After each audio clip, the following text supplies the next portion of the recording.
and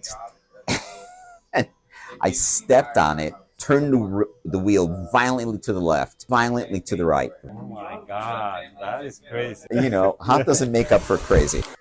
Back to being mugged in the middle of the George Washington Bridge sometime in the early 90s. I have this very expensive thing in the trunk of my car, and I'm driving across the George Washington Bridge, and on my way across the George Washington Bridge, traffic starts to slow down, and they just kind of come together, like making room for something happening on the right. And I get to that spot, and there's a guy, and like, you know, I'm wondering why nobody's stopping.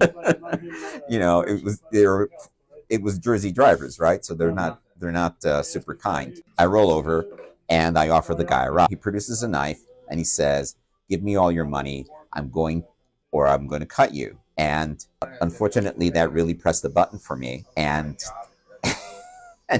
I stepped on it, turned the wheel violently to the left, violently to the right. I frightened him. And he says, let me out.